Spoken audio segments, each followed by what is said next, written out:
and you've met some new people, and you've reconnected with some of the old ones. But let's get our energies together now. So are you ready? Yes. So do we know the tune to We Will Rock You? So you don't have to sing it. Honestly, you can then. Alright, so we don't have to sing it, but let's get our energies together now. So are you ready? Yes. So we go 3 clap.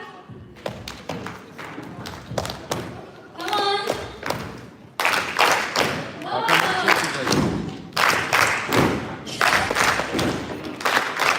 We can go higher. Come on, guys. Let's go.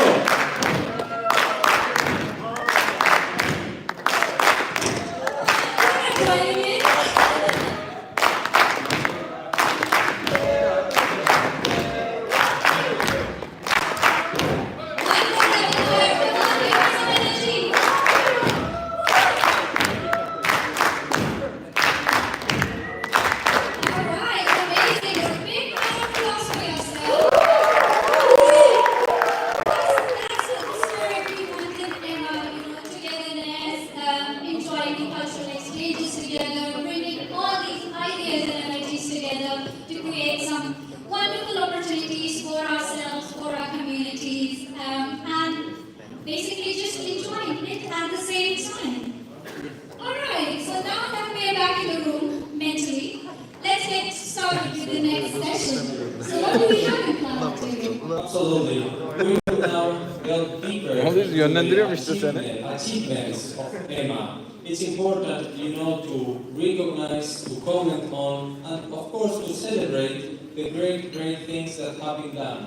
Of course, this is not an exhaustive list, but sure, there are many of the most interesting projects that EMA has carried out. For that purpose, we will invite representatives of different projects, the first being the student and alumni partnerships with EMGM. The second one, we will invite a representative from the project Mindful Mundus. In third place, we will invite a representative of the Russia. You know what? I forgot the name. You told me the name, but I forgot. That's the Partnership Development Unit, so... Yeah, as I said, it is the Partnership and Development Unit, of course. Thank you for that, Rashi. And in that place, Rashi will be presenting the program, the Youth Exchanges. So let's give a very big round of applause for all these amazing initiatives.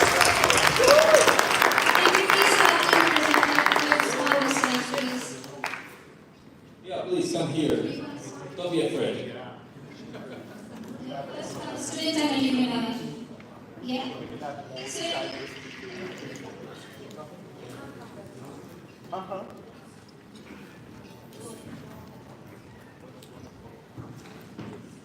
Hi everyone again, and I'll be presenting this time about partnerships with EMGM's programs, so EMGM's Erasmus Mundus Joint Masters, and within Erasmus Mundus Association, Students Alumni Relations Unit is the unit responsible for making contacts and making communications with the Erasmus Mundus Joint Masters as a focal point of the association. So this is one of our initiatives that we want to formalize the channel of communication and formalize our cooperation and support the initiatives that has been taken by volunteers, support the initiatives that has been taken by Erasmus Mundus programs in order to enhance the excellence within Erasmus Mundus. So the motivation or the requests, some requests were from our program representatives mentioning about there are some times when we see that program coordinators won't recognize, or like when we ask for support, we don't have enough support, and sometimes as a representative of EMA, they don't have proper recognition within the consortium. We also have on the other side some program coordinators who are looking for students and applicants from specific target countries, and they are looking for some support from Erasmus Mundus Association in order to promote the program in these specific target countries. Then we had to understand and we had to realize that what can we do in order to incorporate these challenges or in order to incorporate these situations and how do we tackle them. And as an association, we came up with this partnerships that brings benefits to EMGM Erasmus Mundus Joint Masters, to students and alumni, and to the association as well. So what are the benefits that we are talking about for the masters, for the students and alumni, and for the association? So basically, for the masters, it's more about visibility of the program. So because of the extensive network that we have as an association in so many different nationalities, so many different countries, we have the better outreach. So this is some opportunities that the Joint Masters program can utilize being having this partnership. For students and alumni, for them it's about when they join EMA, when their students and alumni of Erasmus Master Program join Erasmus Mundus Association, it's this opportunity. Not only this, we have virtual webinars, we have events, we are organizing so many activities. So that means those students and alumni get the opportunity to share ideas, talk with like-minded people, share experiences, talk about professional development about themselves, and develop themselves as a leader in the future. The next thing, what is there for Erasmus Mundus Association? I think both of the things what I mentioned in terms of benefits for Erasmus Mundus Joint Masters and for students and alumni. These both are in the core what our association wants to achieve. It's to benefit what is the wider Erasmus Mundus community. So we want to strengthen our global network. We want also our support from Erasmus Mundus Joint Masters in order to encourage their students and alumni to volunteer for Erasmus Mundus Association. As we are all voluntarily driven organization, we want these volunteers so that we could continue and we could enhance or we could expand our volunteering work and we could expand our reach. In order to initiate the partnership, so I will encourage the coordinators who are here, the program representatives who are here, the country representatives. You might also be representing some Erasmus Management Masters Program. We have partnership page in our website, so if you visit the partnership page, I've also included the link in here. So we have a form to fill in there, so some basic information, why and what are the objectives kind of things, and then we will follow up with that, and that is the initiation point of our partnerships. We already have some partners with some of the programs. Maybe we don't have representation from these partner programs here, but again, maybe they might be watching us virtually, so I again thank them for their support and for their signing of this partnership. We have listed 6 partners that we have in the Erasmus Mundus Joint Masters. And we are looking forward to having much more partnerships so that we can formalize the channel of our cooperation. With that, I would like to hand it over to our next presenter.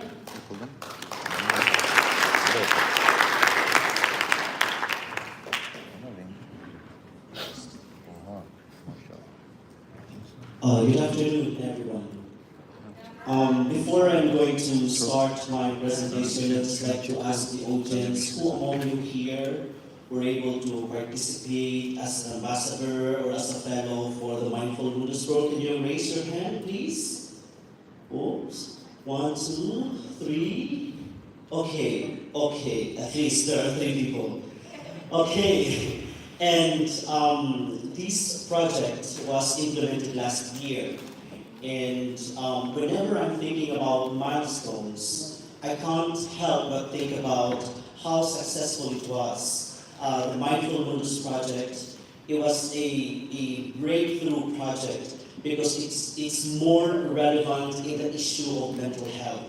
It's a mental health support for EMGMB students. The inception started with the reality, embracing the reality that being EMGMB students, we face a lot of pressures, a lot of demands, even to a point that many, or not many, maybe some, has even came to a point of having depressions or having some mental health issues. It started with acknowledging that reality. And then the brilliant people of the project, they want to advance this cause because we really felt that time that there has to be a project that tackles, that addresses and responds to this issue. That's why the Mindful Mundus project was thankfully approved, funded, and we were able to implement it for 3 months. Thanks to these brilliant people, with Diana here, our class contributor, Diana also, and of course, Raquel and myself, we were able to implement the Mindful Mundus, and we were thinking about impact. Well, as a short-term impact, we were able to train and give avenue for 100 participants, Mindful Mundus ambassadors. We consider them as ambassadors. These are active students of EMGMD. There were like 100 of them who were engaged, participated in all 3 months of the implementation of the projects. We were able also to partner and sought the expertise of our Mindful Mundus experts who have been so skillful enough to facilitate all of the sessions, provide technical guidance, and even life skills to the participants all throughout the project implementation. It was really a meaningful journey with them. And we also have 20 volunteers. Of course, 4 of us cannot implement the project alone. We need colleagues and people who have like-minded people who have a heart for mental health purposes and advocacies. So we were able to work with 20 volunteers that we refer to them as our Mindful Mundus fellows.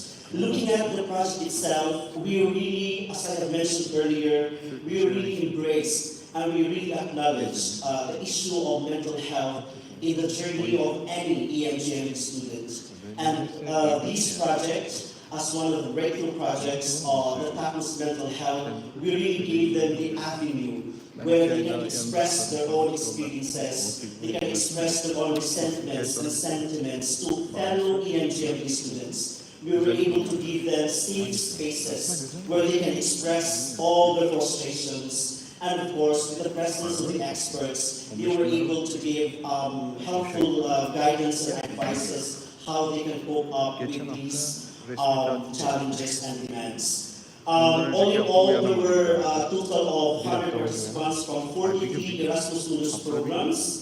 And before we implemented the project, we had conducted needs assessments for all, as much as possible. We covered as many interested participants, and that needs assessment were the basis for the selection of the topics. And here's where the 5 topics that we were able to garner out from the results of the needs assessment. And it took us a lot of time of brainstorming, analyzing, because there were a lot of interesting topics as a result of the needs assessment, but with the 4 of us, we were able to really carefully assess and prioritize the most pressing and relevant topics. So, like for example, managing anxiety, stress, and productivity, self-awareness, and personal growth, cultural adaptation, because this is one of the major challenges that most of the EMGMB students face, intercultural competence, and one of the best topics is the building positive relationship as a way, as somehow a look forward towards a better adaptation being in a country where you have to pursue an EMGMB program. And speaking of deeply on the impacts, we received a lot of feedbacks. Some are a bit constructive, but we also emphasize that, of course, this is one of the first funded projects that tackles mental health. So we always open ourselves to many sorts of feedback, but what really has stricken us the most are the many positive feedbacks that we got after the implementation of the project. One, for instance, many of them felt that they were understood because of the safe space that we have provided them. They were able to really express everything that they wanted to express. Second thing is that they also felt that they were not alone. And this is something that really has brought our attention at the maximum level, that the project really wasn't just relevant, but also it has touched a lot of lives. It may be a 3-month project, but the way it touched the lives of the participants has really delved into their hearts and souls, that it came to a point that many of them really until now still speaking of it. And some of the participants also, they expressed some features of the program or project, especially the sessions where experts have to facilitate. And in fact, they even expressed that they received a lot of insights from the experts. And to note, to promote our association, our experts are alumni of EMGMT. So we did not source out experts from other organizations, but we utilized alumni, our own alumni from EMA. So it was really, of course, it was also an opportunity for sustainability for EMGMT programs. They are not just trained in schools, but we're also able to outreach our skills and knowledge. Okay, and of course for long-term impact, we're able to get a lot of resources and materials on our websites for all people to access readily anytime, and of course some handouts. And here, if you want to really read all about the project, you can scan here, and we also have our poster there for many information. Thank you, and good afternoon. Vergileri falan da klasifasyon ediyorum. Onu taksit yaptırmıyorum. Okay, I'd like to call the next presenter, Mr. Collins. A round of applause, please. Abi en çok soruyor bu.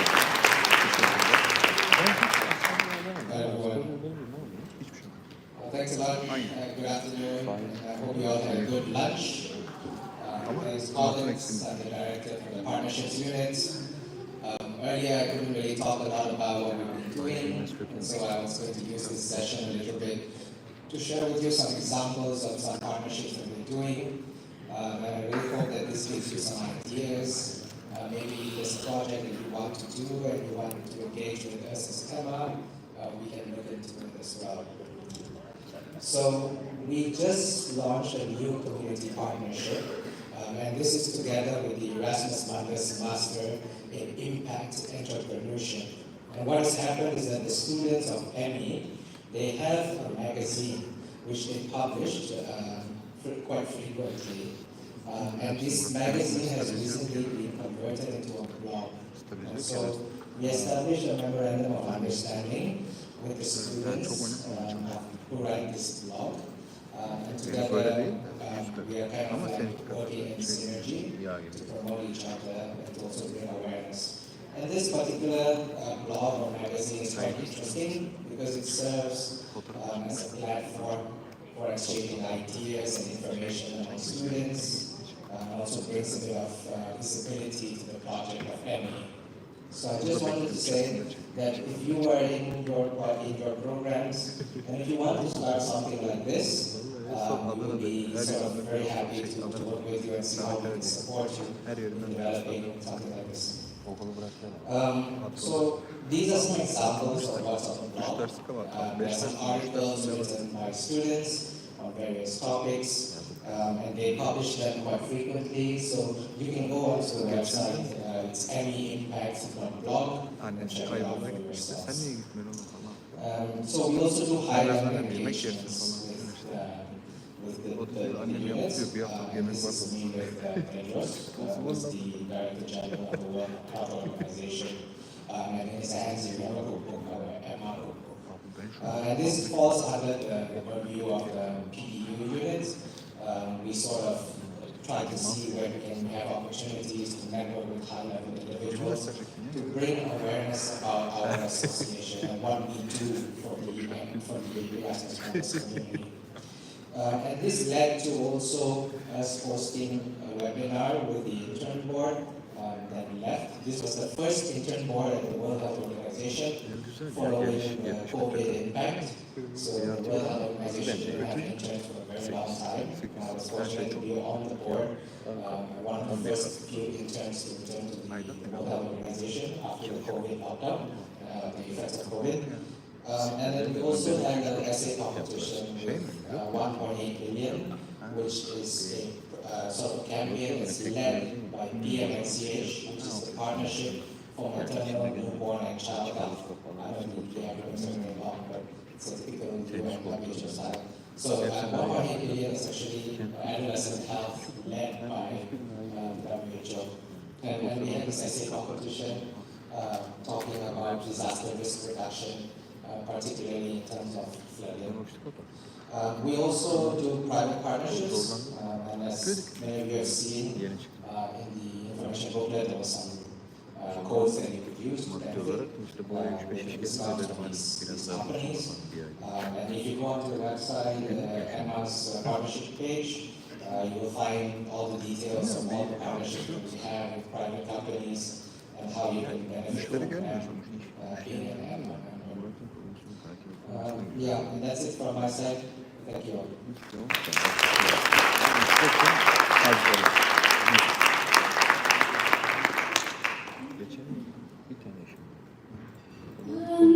Hello everyone again. Thank you, Collins. That was very interesting to know about the partnership development unit and what sort of partnerships you're doing. So let's move to the project support unit. So if I haven't told you earlier, so I am a team member of the project support unit, and there are various projects that we work on. As Carolyn already mentioned, some of them are internal projects, some of them are in partnership, some of them are the projects that the ideas came from the EMA members and we received funding for it to execute them. So today, I will just be sharing some of the youth exchanges that we have been doing. And these are in partnership with some of the amazing partners that we are working with. Some of them are Erasmus Plus projects, which are Key Action 1, Key Action 2. So this basically highlights how EMA is involved with wide range of organizations working in different, areas of just different areas. So Erasmus Plus Youth Exchange, so we'll be covering this. What we believe is not all classrooms have four walls. Whenever we are thinking about any project ideas in EMA, we always trying to think outside the walls, beyond the walls of the room, and how we can, get these ideas into action. So what is it basically? What does these youth exchanges do?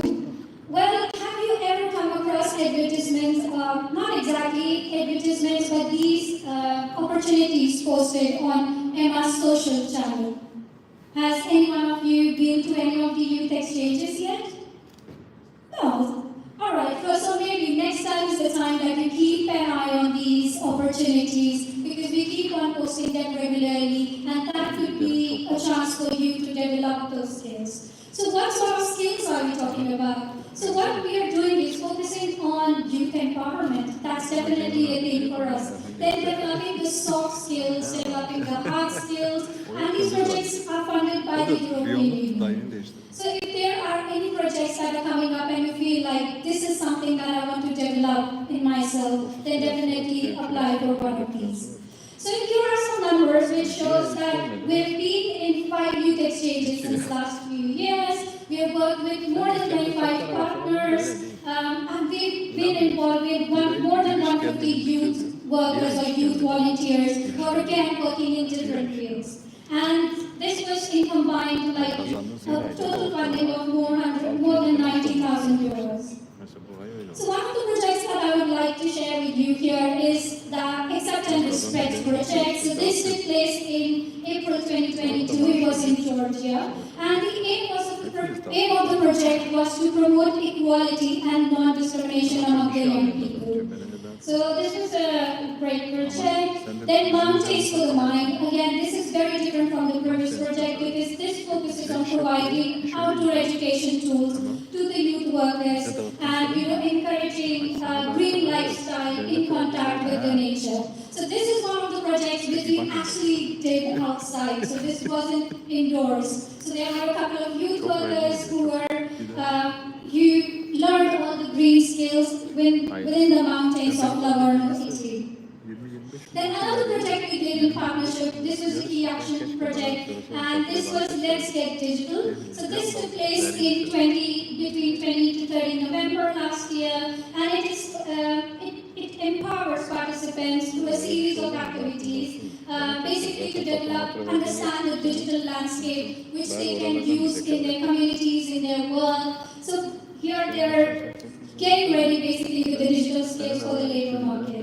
Then eSmart, this is the project which we recently did, and the opportunity for this was published on EMA's social media channels last month. So this took place in Croatia, and it was focused on deepening, the ever-evolving influence of social media on today's youth. So as you can see, we are covering different projects, different fields. So if you ever come up with an idea, please do share it with us, because it can turn into a beautiful project. Then what's coming next? Well, this is the project which is coming next. This will be taking place in September, which is called Cinema Paradiso. So again, this is in partnership with one of the partners that we have, and here we will be seeing a social impact through video making. So if video making is one of the skills that we want to develop, then please don't forget to register for this project whenever the opportunity is put on the EMA social media page. So these are basically some of the youth exchanges projects that we have been doing in the past, and there will be more upcoming youth exchange projects that we will be participating in. So keep an eye on our social media. If there is any opportunity that you like, if there are any skills that you want to develop, then make sure you're registering for it and going for it ahead. Apart from that, also we keep on doing a lot of internal projects. So I'm sure after listening to all the units today, you'll come up with your ideas, you'll come up with your brainstorming. Okay, this is something of interest, and this is potentially I could be a part of, or maybe just find people who share the same interest. And maybe we can discuss and see how we can build it into a project. So we will be getting into it tomorrow, because today's session was more about learning more about EMA, what we have been doing. But tomorrow we will be getting into co-creation sessions where you will be actually brainstorming some of these project ideas and how to grow EMA further, what the future of EMA looks like. Because whatever EMA is from the volunteers. So we make EMA, and it's our ideas that are, turning into some of the beautiful projects that we have. All right.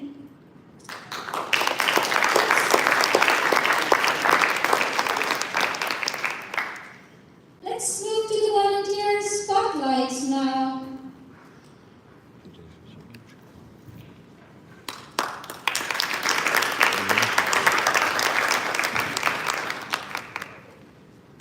Hello everyone, my name is Divya, and I'm country representative for Zambia. And I'm going to share my experience with you guys about my volunteer experience since I joined EMA in 2016. So I joined, so my background, my EMJ background is basically, I set up the Advances program, which is Advanced Development in Social Work, and I was in the 2014 to 2016 cohorts. And the program countries were UK, Denmark, Poland, Portugal, and France. So, volunteering for EMA has had so many positive. I was just like, can you introduce yourself to everyone once? Because okay. Okay, so my name is Didia Mutale Mwando, and I'm the country representative for Zambia.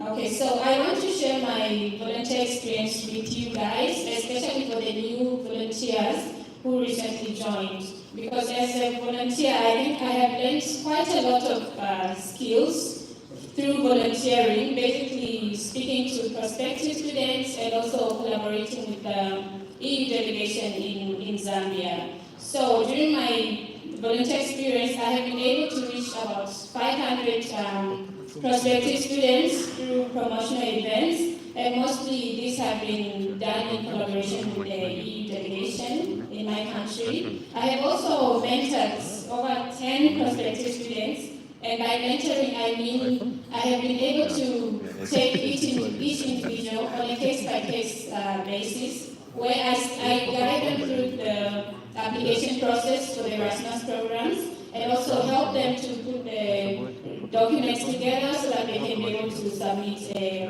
winning application. And I also contributed by conducting info sessions, and I have collaborated with the EU delegation again, and I've also collaborated with EMA Malawi, And some of the sessions I have conducted them alone, and it's been a very good experience because I have been able to share my experience with many prospective students who never even knew about the Erasmus program, and a few of them have actually been able to benefit from that experience. And some of my contributions also include contributions through the EMA African Chapter Newsletter, which was published in 2018. So this was the first ever African Chapter Newsletter, and I was the one leading the team. So why do I want to volunteer, or why do I like to volunteer with EMA? So basically, as one who has benefited from EU taxpayers' money and having been able to study and acquire European higher education, I basically feel I want to extend this opportunity to many other people who may not really have had that privilege. And by so, I feel like it's one way that I can actually give back to my community. And also because I feel as if we want to improve or develop our community, it's not just about one person, it's not just about me, but it's about us acting as a collective. So I want to extend these opportunities to many other people who can benefit from them so that we can together better our communities. And as already highlighted, I have gained several skills along the way, and these have been quite enriching, and I have actually used them in my career. And other than that, I have also benefited from the networking opportunity that comes with volunteering with EMA. So some of my success stories include the few students or prospective students that I have coached and mentored and helped to actually submit winning applications. And in my country, we normally get very few students selected. So to actually have about 7 successful submissions is a good thing. And I know many other African students here will agree with me because we don't get as many, students enrolled in the Erasmus program. So over the years, I have worked so hard to get as many students know about the program and also help them to submit successful applications. And also my collaboration with the EU from as far back as 2016 has also helped me to showcase my experience with Erasmus and also my skills. And this, fortunately, helped me to get a position at the EU delegation in Zambia, where I served as Press and Information Officer, which means that I served as the spokesperson for the EU delegation in Zambia. And in addition to this, I also went on to work in consulting, where I worked on a few EU-funded projects, including one of the flagship projects under the Global Gateway initiative by the EU. And I've also worked on communication and visibility projects for the EU delegation in South Africa. And finally, I just want to share that it's been an enriching experience, especially that last year I was here at the other IGA in 2017. So I have seen over the years that my professional network is growing, and I want to encourage many other people to also take this volunteer experience very seriously and also just enjoy the experience. Thank you.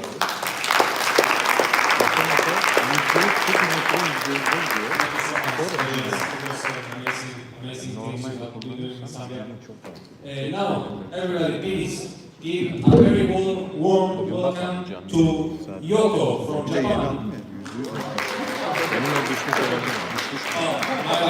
If you don't see me next year, it's because of this type of thing.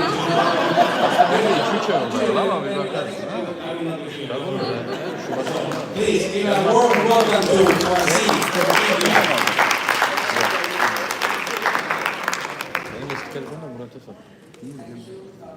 Everyone. So, my name is Steve. I'm basically from Kerala. I'm on the program of EMA, European Masters in Migration and Universal Relations.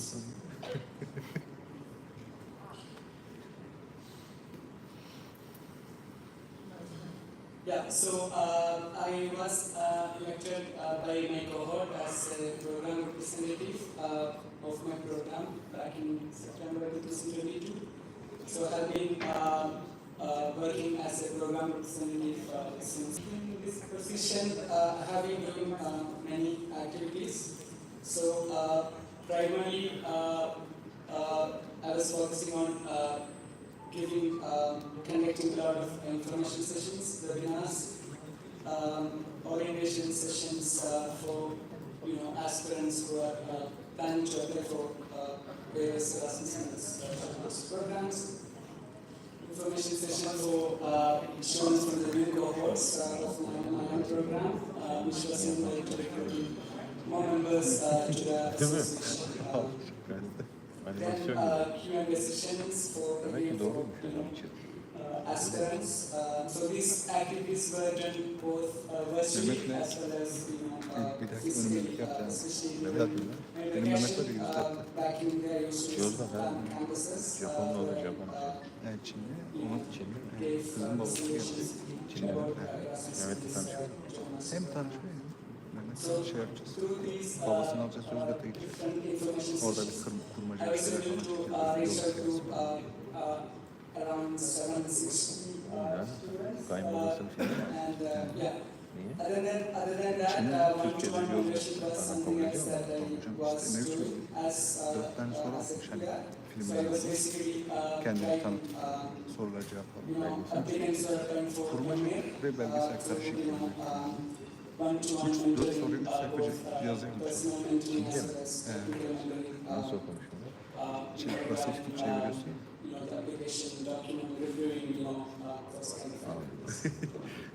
Other than that, facilitating, Zaten 3-4 ay büyük ihtimalle almaya gidecek.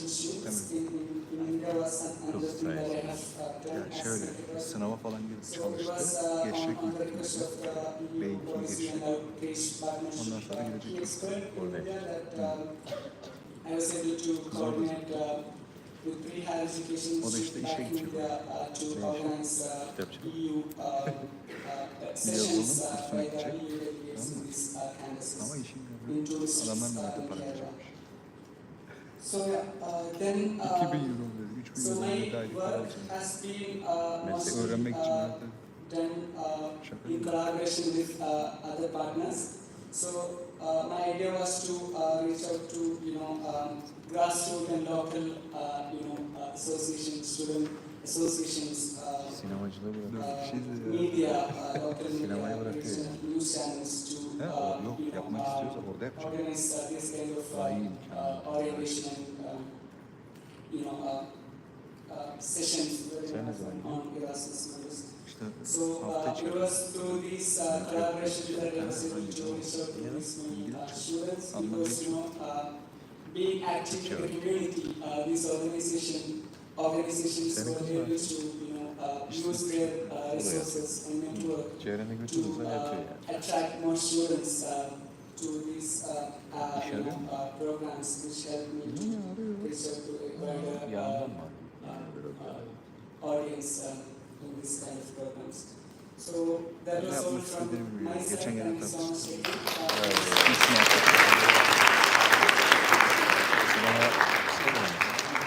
Thank you so much. Please, now, last but certainly not least, welcome Yoko from Japan.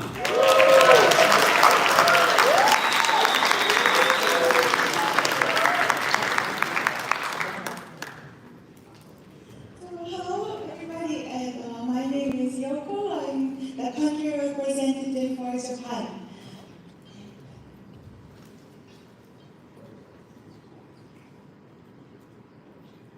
So my EMJ background is actually the same as Delia, who had spoken earlier.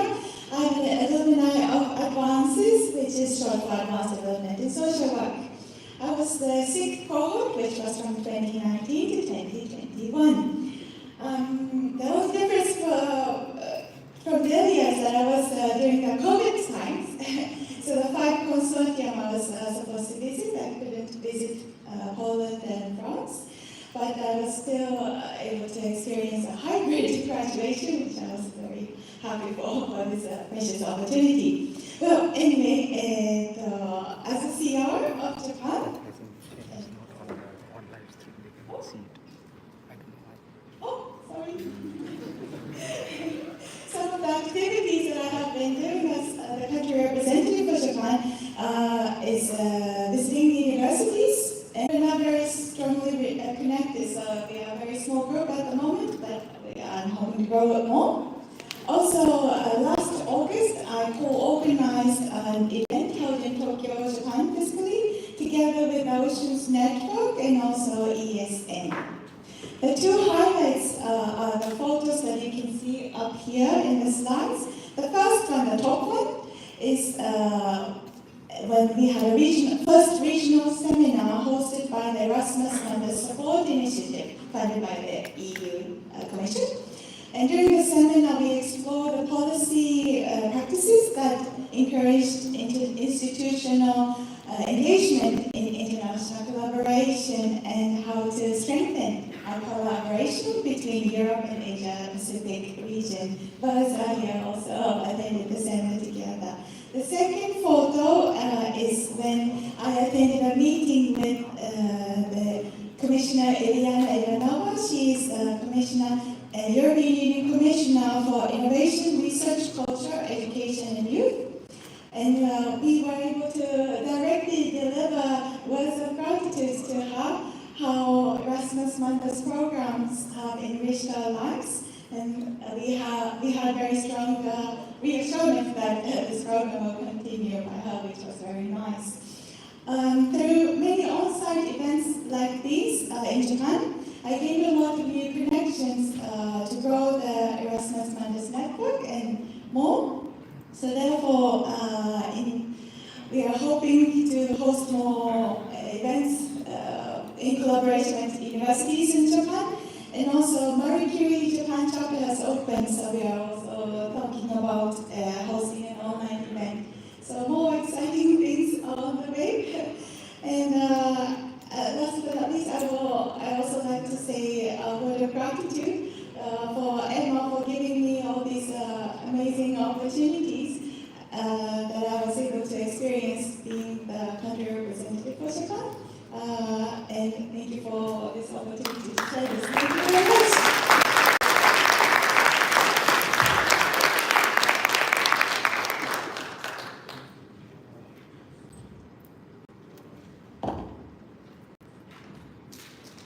Yeah, thank you so much.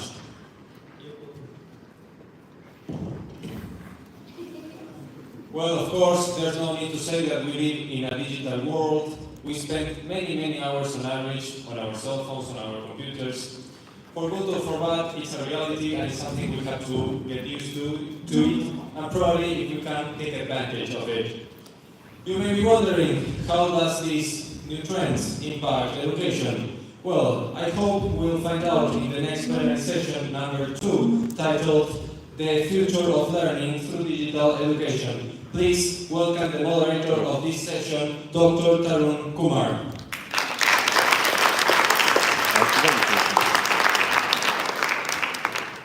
Hello everyone.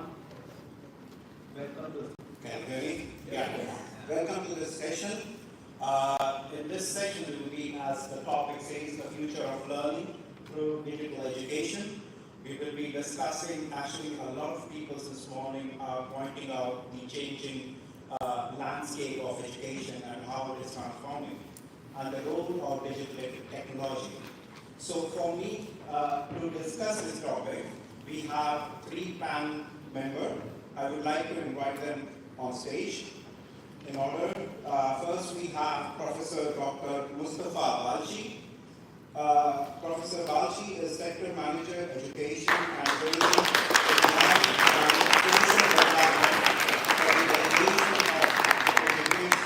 delegation of the European Union to Turkey. Second panelist is Professor Regina Gokesh. She is board member of Western Balkan Alumni Association. And our third panelist is one of our graduates from one of the EMA Master Program and also a poster winner, Peter Musa. He is the Communication Leadership Master Program. Welcome to the session. Before we start, I would like to give you a short overview of the topic. So here we are discussing the future of digital education. And we all know the education is the era, we are in an era where the education is transforming at an exponential rate. And digital technology are playing very significant.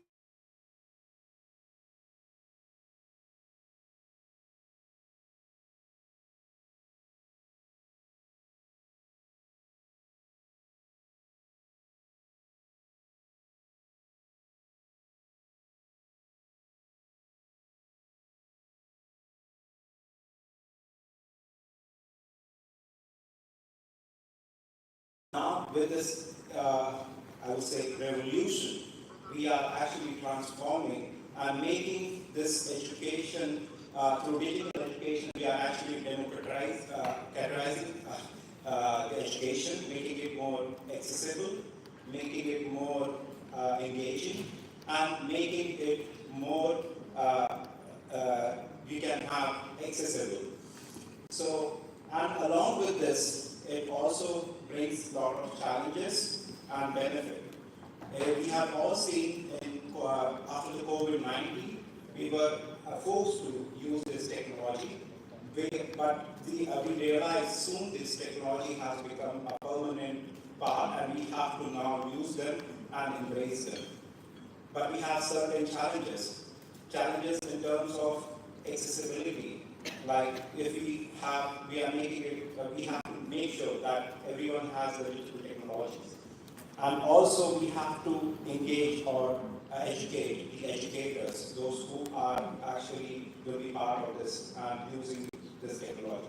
So in this panel, we will take some reflection from our panelists around this topic and followed by questions from the audience. Thank you.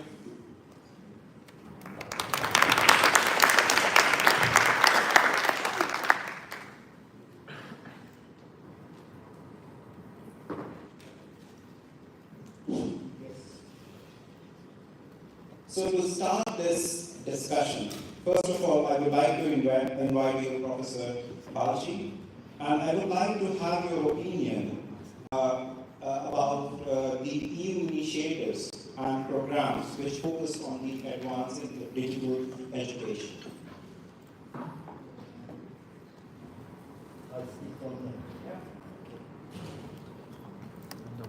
Distinguished colleagues, dear ambassadors of the Erasmus Mundus program, welcome to Istanbul. I am delighted to welcome you at this important event organized here in Istanbul.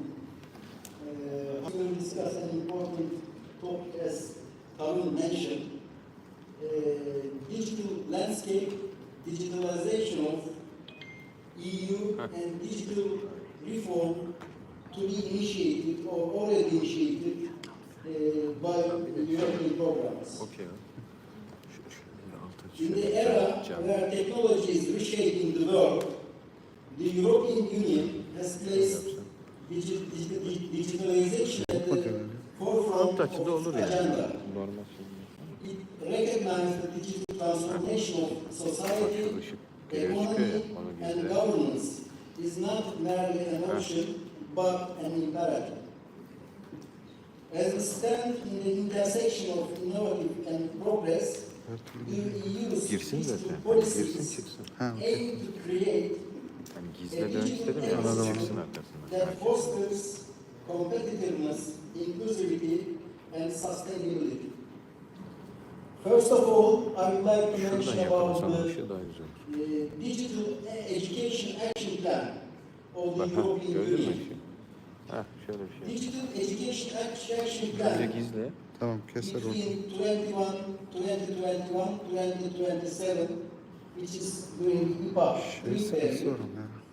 is a new European Union policy Kenara initiative that ekran sets full oluyor ya. a common vision of high quality, inclusive, and accessible digital education in Europe and aims to support the adaptation of the education and training systems of member Bu arada states sana bir şey during the diyeceğim. Şimdi digital bu age. genelleri açık diyaframla çekiyorsun The ya. action plan Meteorundakini alırsa adopted on aradakiler flu'da kalır. 30th of September 2020 is a Dikkat call ediyorum for da yoksa greater böyle 6-3'le cooperation falan at European çekiyor. 7 level 1'le on 6-3'le digital falan çekiyor. education, which addresses the challenges and opportunities of Ondan da the genellerden var. Anladın COVID-19 şu pandemic, and to present opportunities for the education Sen and küçük training, ekranda belki anlamadın. community Bilgisayarları teachers, gördü de bana bir students, dakika kalmış. policymakers, academia, and researchers on national, EU, and international level. İstersen bir de öyle açık diyaframla da yapacağım bilirsin. Actually, in the most important program of this digital action plan of European Union is Digital Europe program, which is called Digital. This is a new funding program focused on bringing technology to business, citizens, and public administration. How to make Europe and our world greener, more digital, and clean challenges for our generation, and our success in meeting them will define our future. The European Commission has begun to look at a greener Europe through the lens of European Green Deal. At the same time, is opening up discussions about the move to a more digital world, digital transition. Digital Europe program will provide strategic funding to answer these challenges. Just to make it short, I will summarize some issues, then I will give some detailed information based on your questions. Actually, the Digital Europe program provides funding for projects in 5 crucial areas. This is one of them: supercomputing, artificial intelligence, cybersecurity, advanced digital skills, ensuring the wide use of digital technologies across the economy, society, of course, also in education, in schools, etc. The program is designed to bridge the gap between digital technology research and market deployment. It will benefit citizens, business, especially SMEs, small and medium-sized entrepreneurs, yes. The participation in these programs will facilitate investments and will give direct benefit for citizens, business across the country.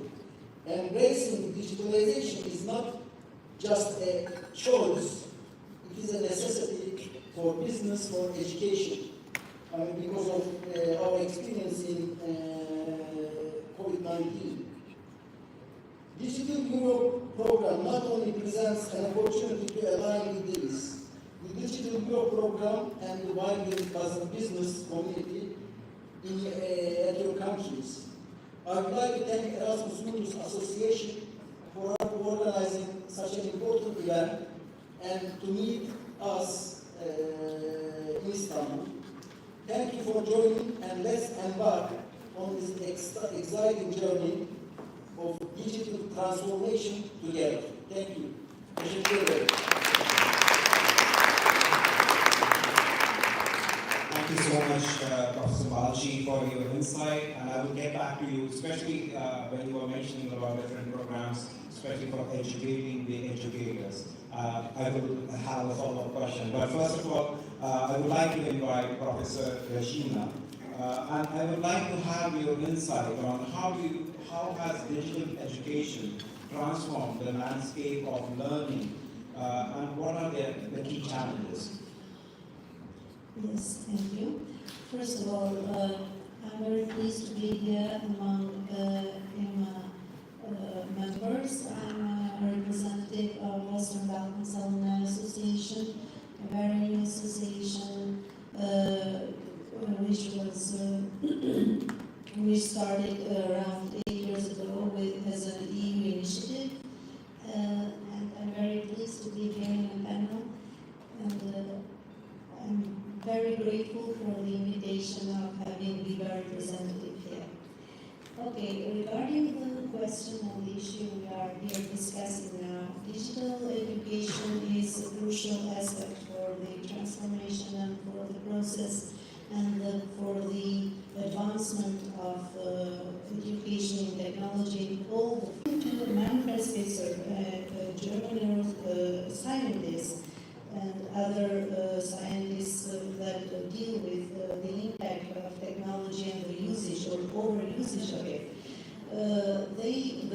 Their research has shown that overusage of technology may cause or is a key factor to cause digital dementia, what is now called digital dementia.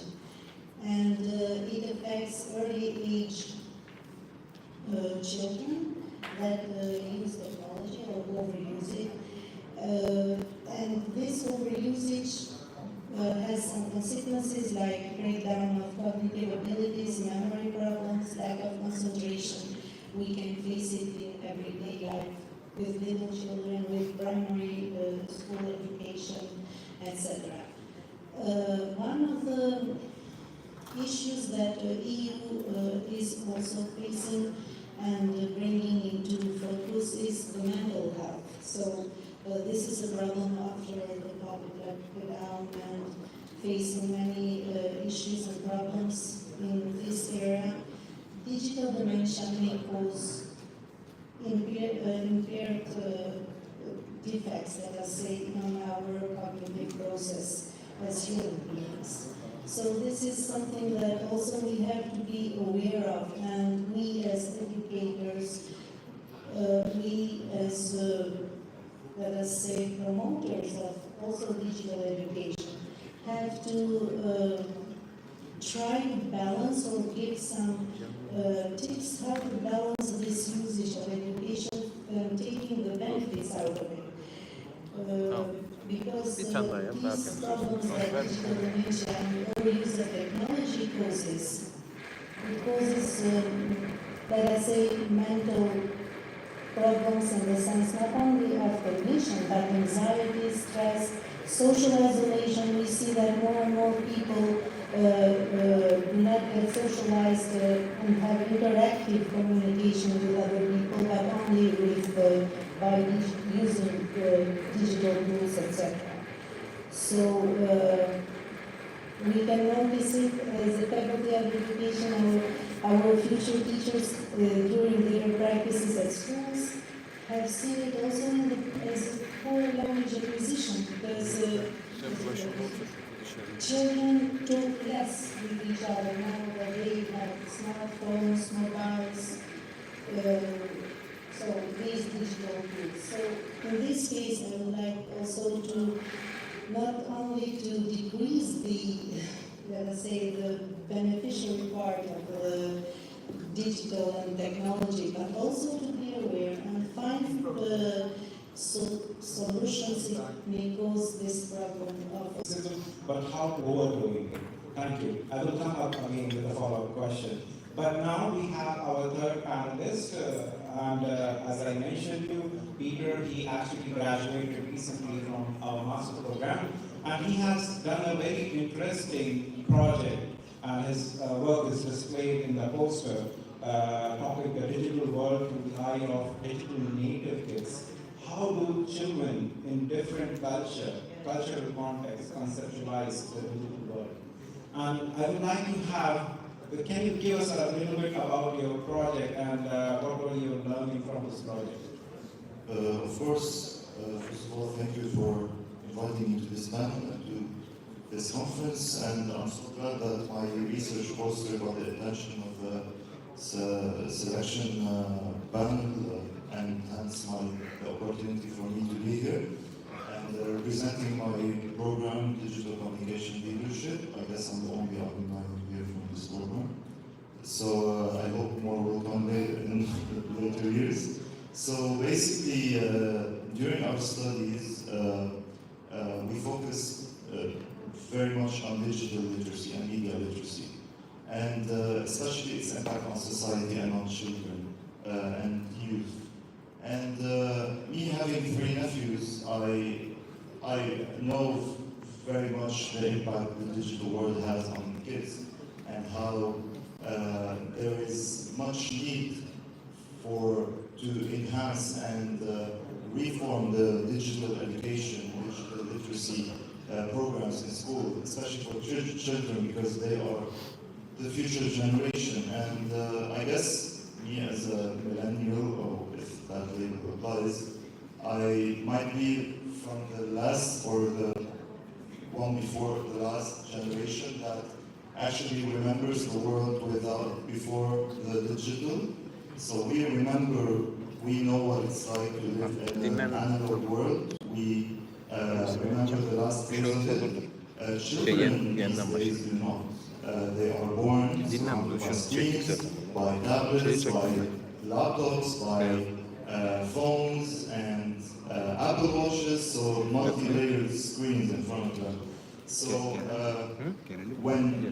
for us it's easy to imagine not using the phone or not using the screens. For them it's not. And that's the main problem. The generational gap between us and them, and mainly the experts working in the field of digital literacy and the children themselves, caught my attention, this gap, while researching the initiatives and the studies that were conducted in this area.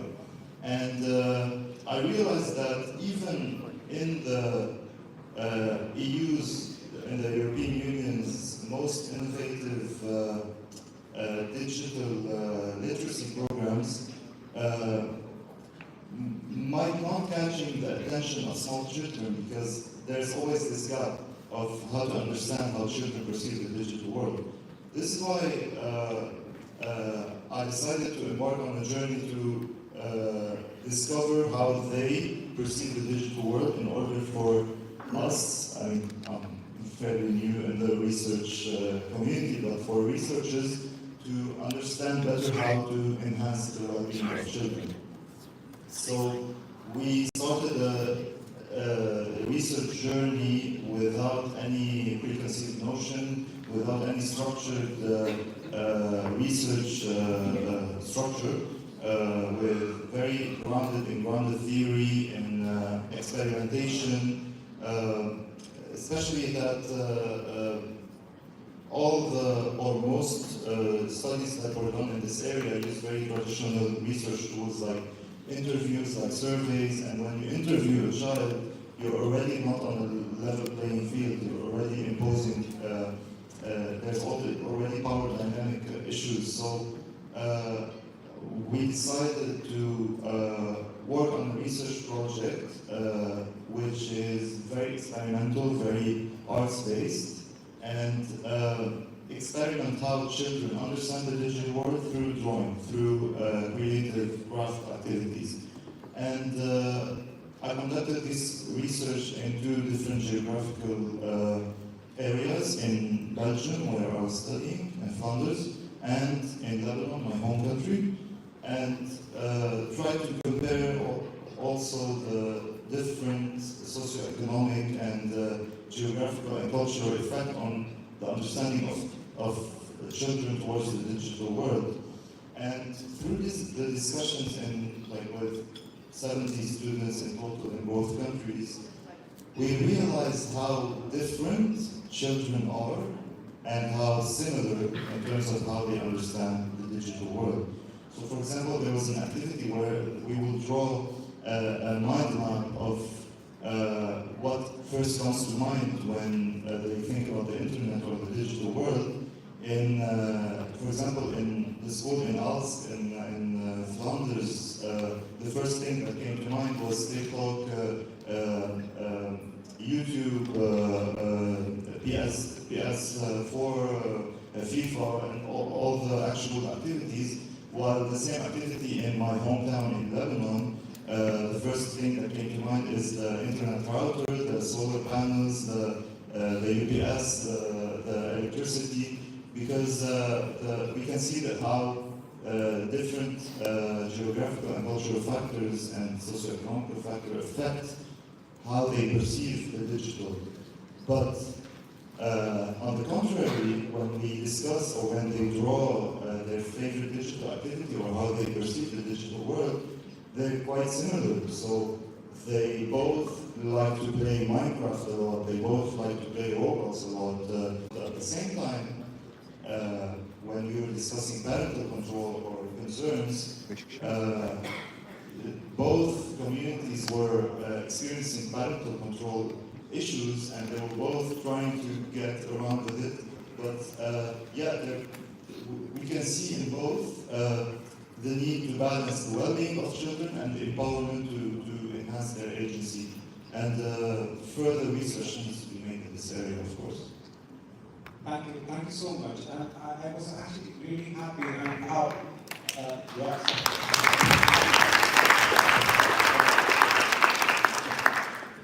yeah, it's really beautiful and actually very insightful to see how the programs, EMGM programs, are creating such nice projects or such nice research.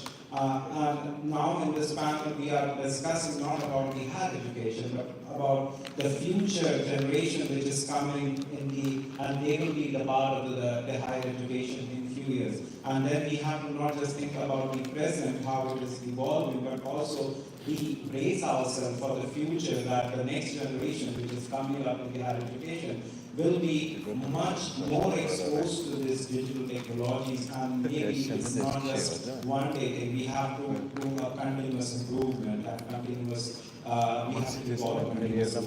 We will try to make it short and some small inputs. Professor Balchi, you mentioned about these so many initiatives he is taking in this. Can you share one example or one reflection from your experience about one challenge is also about educating the educators, like how we can prepare the teachers for this digital education? Okay. Actually, the most important actor in learning and teach is the teacher. And during COVID-19, although in Turkey there was suitable infrastructure for distance learning, but let me mention the number of students in Turkey. I mean, primary, lower secondary and secondary education number of students around 18 million. If we include higher education, this number becomes 26, 28 million students in Turkey. And during COVID-19, some, how can I say old teachers, I mean traditional teachers couldn't use, or they faced some difficulties for using these digital technologies, distance education technologies. I mean, there are also some in classrooms, smart boards, but teachers, they used to prefer like the previous one. I mean, because in Turkey, there were 3 boards in the classrooms. One of them with chalk, another one with colored pen, and another one smart board. But no one used the smart board, although this infrastructure is there. And therefore, now with the Minister of National Education in Turkey, we have initiated for teachers training for these digital technologies. I mean, there are so many projects actually. This is one of them now ongoing. In fact, in Turkey, there was a digital network for all schools. We call it Education Information Network, which connects all schools, all classrooms. Therefore, Minister of Education can follow the students' performance, etc. But now, in cooperation with the Turkish Ministry of National Education, also we try to establish or to improve the quality of teacher information network, that it will be linked to the education information network. Actually, these digital technologies change our life, change our education system.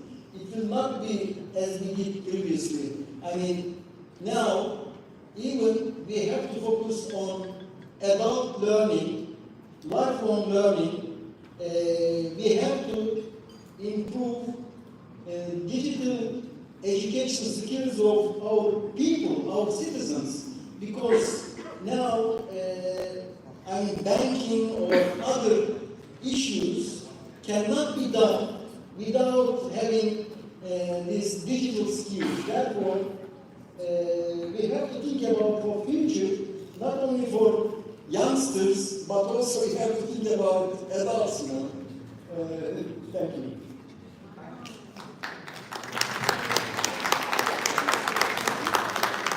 Really very insightful discussion, and thank you for your inputs. We could see that in this transformation we have to include everyone, from children to youth to adult and everyone. So for a very short, I would like to have a very short input from Regina.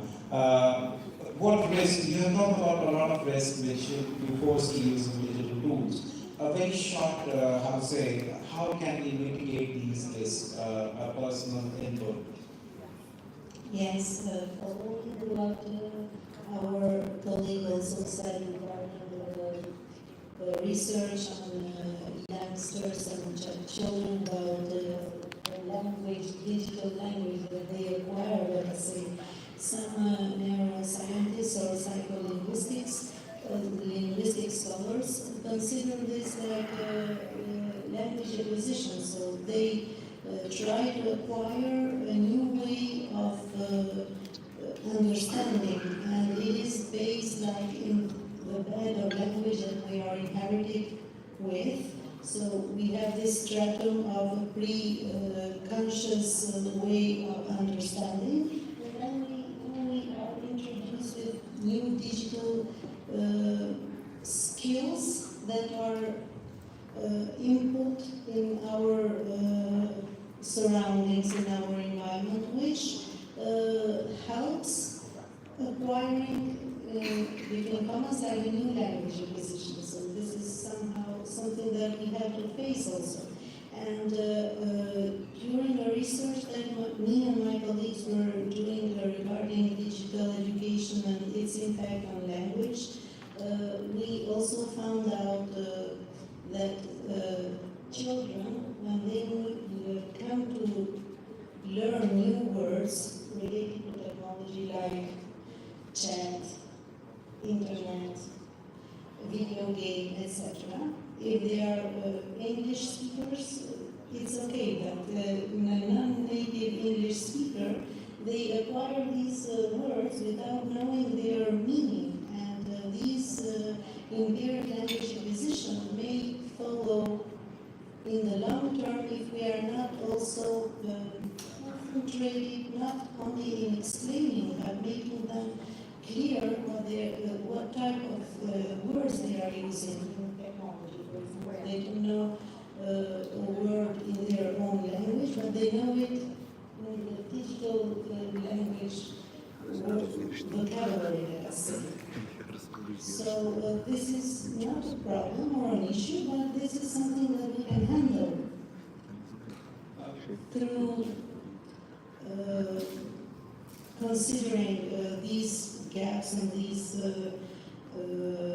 mental abilities, critical thinking, raising critical thinking, or making digital tools good for children. Like we have many examples on the platforms, educational platforms, which use digital tools for critical thinking, for games that provoke mental cognitive aspects. So it is a challenge even for teachers. definitely. This is actually concerning, but yeah, we all need to prepare ourselves. A last question from you, Peter, and then we'll open the floor to the audience for questions. Yeah, you are you graduated recently. So we would like to know from a student's perspective, what do you perceive or what do you think about this digital transformation in education? How this can be beneficial, especially we have how it can be beneficial and how you can use it and what can be the challenges. Very short. I asked you a big question, but can you start something? Yeah, I mean, being a graduate in the era of ChatGPT, of course, had direct impact.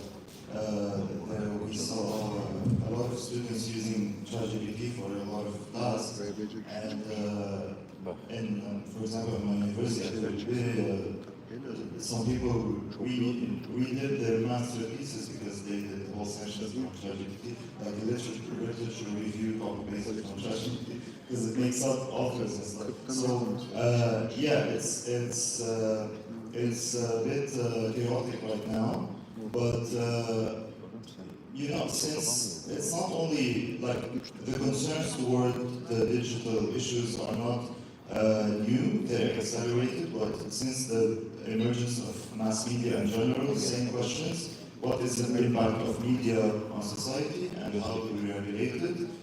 Media shifted towards the digital, towards the data. Same question: how does the digital impact society? How do we regulate it? So it's always the same questions. It's just how do we utilize these tools for the better of our society? Briefly, there's a lot of initiatives within the EU. The European Commission itself has the digital competency model, the DigiCom, to analyze and assess the digital literacy and how to deal with it. A lot of initiatives everywhere, like in Flanders, there's a research center on digital literacy. They introduced a lot of curriculums in school, and we see a lot of universities giving recommendations on how to use ChatGPT because they can no longer prevent it at all. So we just have to empower the use while always reminding the users of the risks and of the dangers of the digital tools, but we can, of course, no longer avoid it. Yeah, sure. Yeah, definitely.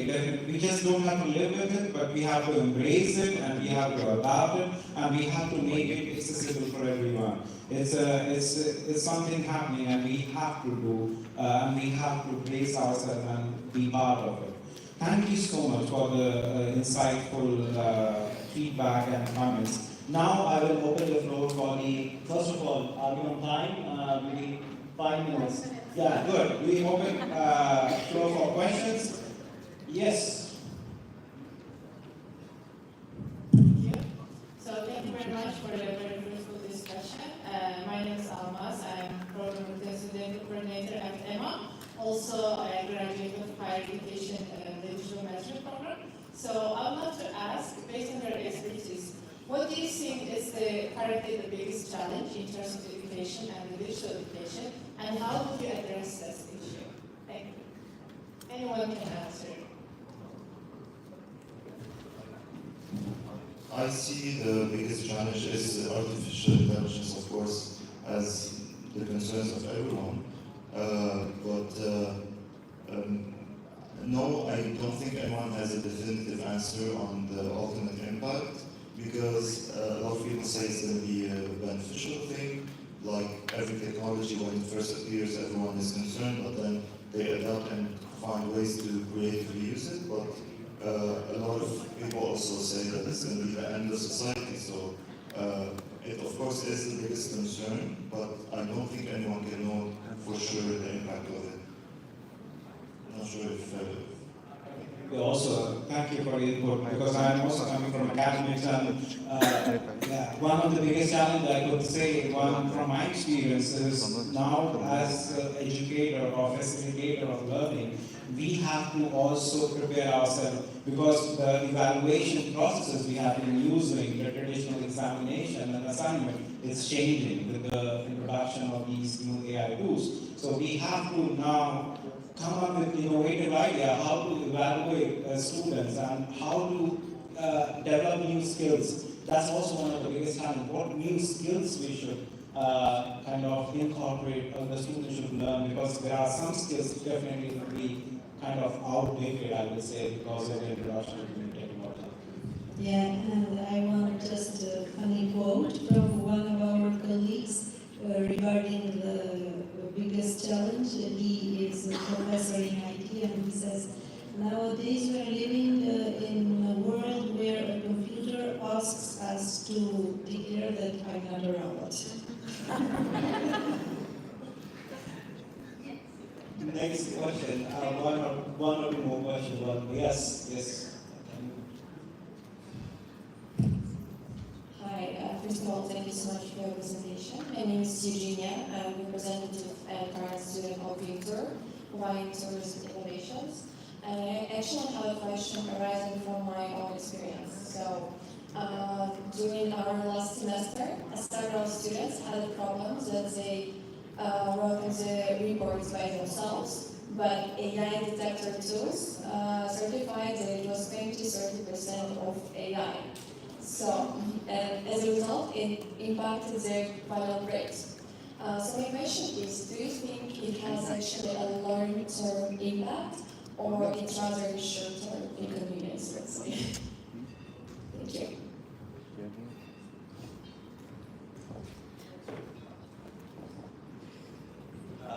If I understand, your question is more related to the assignment, again, your master thesis project, and some of the students, those who use these kind of tools, and the impact on the grade, and what do you think would be the impact on their education, learning experience, long-term and short-term?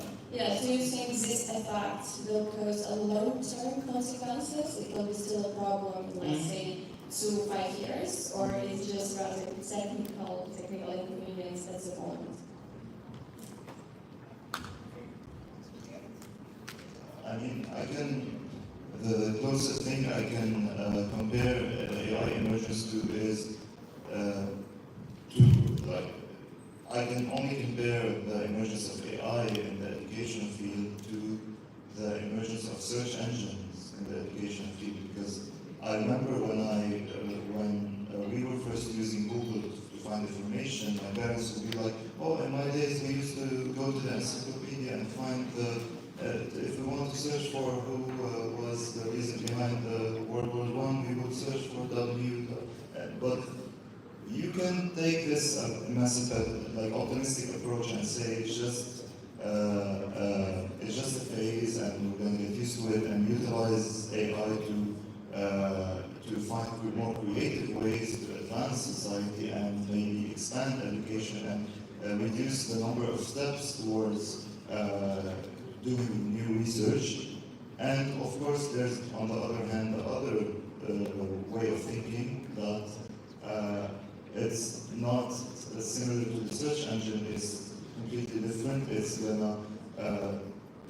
an end to the world of science. It's an end to research. From my very humble experience, I say we're in a very mature, premature phase to say that it's either this or that. We're just gonna have to wait and see, but also not just wait without doing anything. It's just all the initiatives towards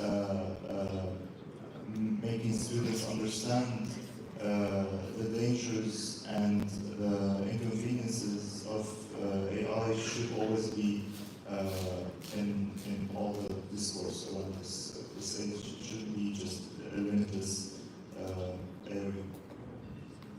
Thank you. It's good. Sorry, I think the time is up. I can understand this is very, very interesting topic. But don't worry, you can always find us and ask your question. As well as from EMA, we are also doing a lot of workshop and webinars around this topic. We have already done the pre-GA session on this topic, and we will be doing more sessions online and on-site on this topic. So please stay tuned with our website and web pages and social media to get this info. And thank you so much, all of you, for joining.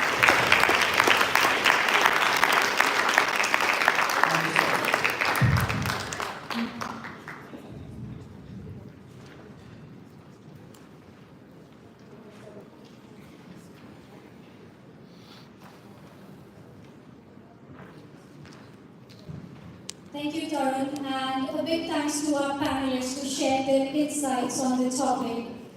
So, what are we doing next? Well, now we're going for a 15 minutes coffee break, and we will be back by 4:30 in the room. But I have a task for you before we leave.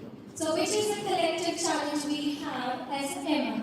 Because since some of us are meeting for the first time, so what I have for you, the task is that you have to meet a new person who you have never met before and you have met here in the General Assembly and learn about two of their hobbies, right? Because we have a lot of networking things, we have the networking break right now, we have the networking dinner, so that might be an opportunity where you can collect that information. So make sure you meet a person and you know about two of their hobbies, and tomorrow you might have to introduce that person. So make sure the other person also knows that I'm introducing you, and make sure